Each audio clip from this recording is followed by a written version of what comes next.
Unmarked make luxury casual boots for under 500 bucks, which is pretty good when they're often being compared to brands for which people pay twice that. And after 2 months of wearing these, in this video, I'm going to try to explain how this small Mexican brand is pulling it off, and if they're really a good substitute for the much pricier competitors. So if I were to ask someone who knew what they were talking about, what the shoemaking capital of the Americas is, they might say Pacific Northwest, but in terms of the place that has the highest volume of the highest quality footwear, they'd probably say Leon. It's a city in Guanajuato, Mexico that I've visited myself. I made some boot leather at a tannery there. You can check out that video if you want. Leon is where everyone from Thursday Boot Company's $199 boots to Chizos, which are very highly regarded $600 cowboy boots, are made. Almost every level of fanciness comes out of there. But what kind of boot is Unmarked? Who does it appeal to? And for what is it an alternative? Well, this is the most popular boot, the DB Hunter Cap Toe. And while Unmarked sells a range of boots, they're all luxury casual boots, or what I tend to call boot guy boots. They're intended to appeal to guys who don't wear them for manual labor or to wear under suits. It's guys who like casual boots made really skillfully to a really high standard. This is the kind of guy who will go to Indonesian companies to make custom boots made with old-fashioned construction methods. And it's the kind of guy who loves, this is the only other brand I'm going to mention in this video, Viberg. Boots operating at this level are a bit hard to discuss because I want this video to be approachable to the casually interested guy, but they're also targeted at guys who are already really into boots and don't need any introductions to the higher concept stuff that Unmarked employs. So I don't want to spend the whole video framing where this brand sits in the vast constellation of brands doing work boots, luxury boots, dress boots, city boots, and so on. But I'll compare it to Viberg a little bit. Viberg is the peak boot guy boot. It's not the most expensive, but they are the largest and most accessible brand that caters to boot guys who demand super high precision in their boot making. Practically everyone else at this level of boots makes you pay more than Viberg, and if they don't, or even if they do, more often than not, they make you wait a long time for them to be made. Viberg ships you a boot when you buy them. They have a ratio of scale to craftsmanship that's peak in their category, that luxury casual category. The Viberg service boot and the DB Hunter are similar in that they're casual lace-up boots made with stitch-down construction, hard to find soles that boot guys covet. These are Dr. Sole soles, which have like a cult following themselves. And both brands are best known for their versions made with Chrome XL, a leather from Chicago's Horween Leather Company,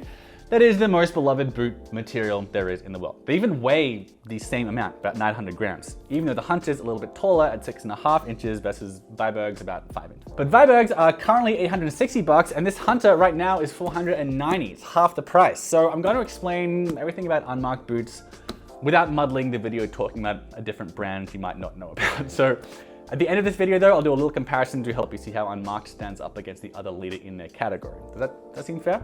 This video won't seem too niche if I do that. I'm gonna try that out. So the DB Hunter takes about a week to get made from the leather being cut, sewn, shaped, soled, trimmed, and cleaned by hand before it's shipped to the customer.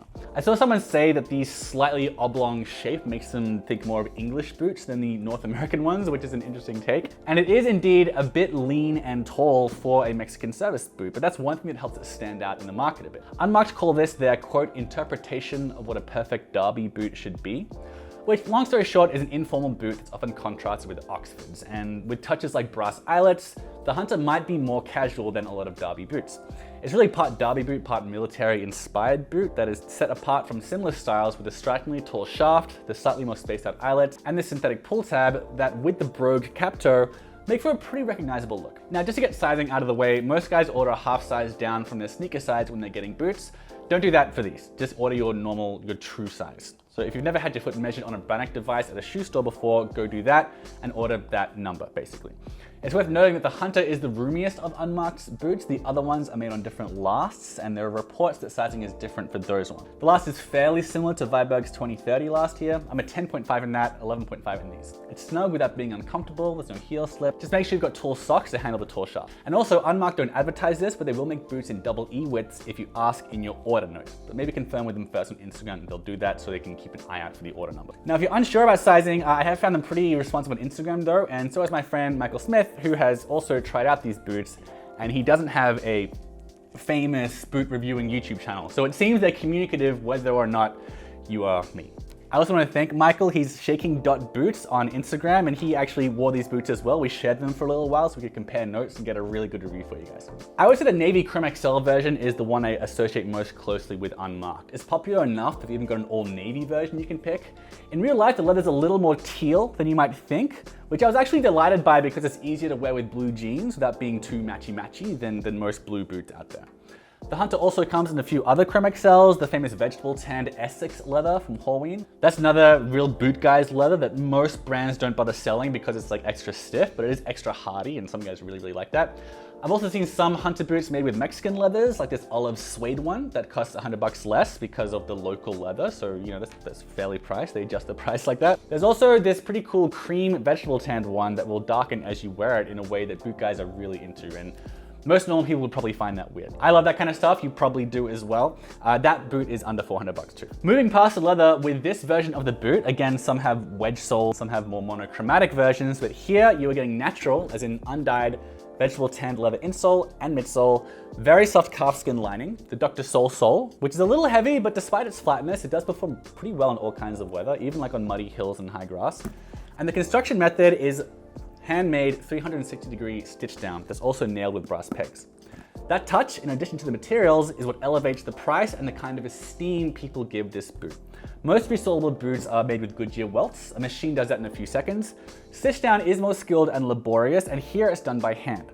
Whether it's better than Goodyear welts is a matter for debate. Like, it's usually considered technically more water resistant and durable than a Goodyear welt, with the upper being stitched right into the midsole instead of through a welt. Practically speaking, it probably won't make a massive difference. And also it's a bit harder to resole stitch down boots because like the cobbler needs like a bit more specialized skills. Those are the advertised pros and cons of stitch down. But honestly, after 6 years of reviewing boots, the real takeaway is stitch down costs more, it's harder to make, and a little like watches, there's a tier of customers who like wearing something that requires more skill to make. It's more of an accomplishment, and that's what's satisfying about wearing it and what makes it worth the money to them.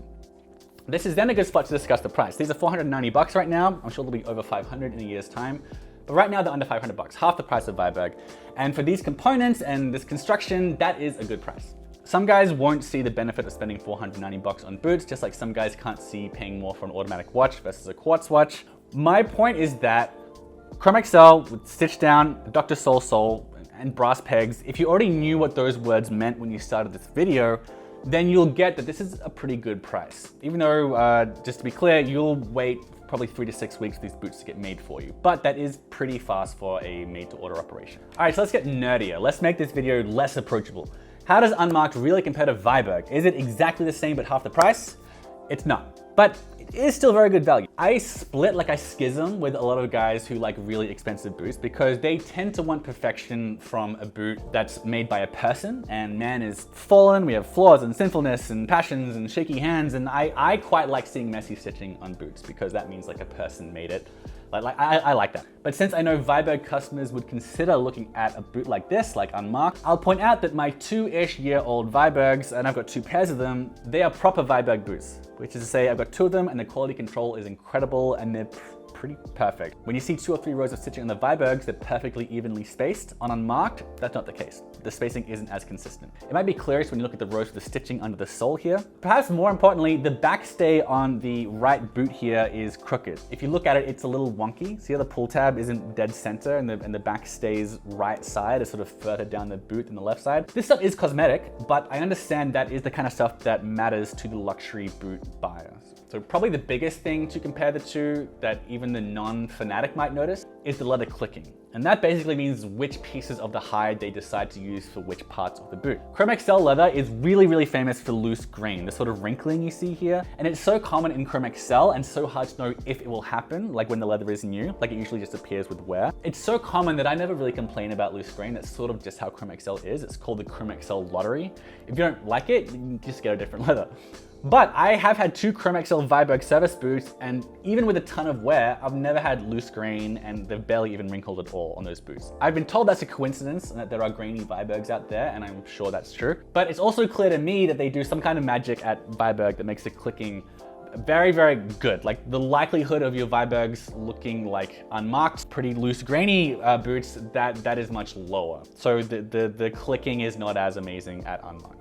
So there are things that the $860 boot buyer wouldn't like about these boots, and said boot buyer would not consider Unmarked a 1-to-1 equal to Viberg. Yes, like they'd complain if they'd just gotten these from Viberg. That the backstay thing being crooked, that probably would have pushed them to return the boot. Given though that these are under $500 for a boot that costs this much, Unmarked is pretty very solid value, I think. And those complaints are cosmetic, and it's okay for that to matter to you. I'm just saying, if you just care if these boots will last as long as Viberg's, I would say, yeah, even these ones will. Maybe Unmarked wouldn't appeal to some Viberg buyers, but if you're interested in that kind of boot and don't want to spend almost 900 bucks, I really think you'll be pretty happy with Unmarked boot. All right, man, that's the video. It's skilled construction with great leather. It's well priced. It has a really substantial, weighty feeling of a luxury casual boot. It's not identical to a boot twice the price, but it is half the price. And given that, I think they're pretty good value. I think they're pretty interesting, and especially for made-to-order boots in this category, them coming to your door in under 2 months, probably under 1 month, that is a feat as well. I think they're pretty solid buys. Those are my thoughts on Unmarked boots.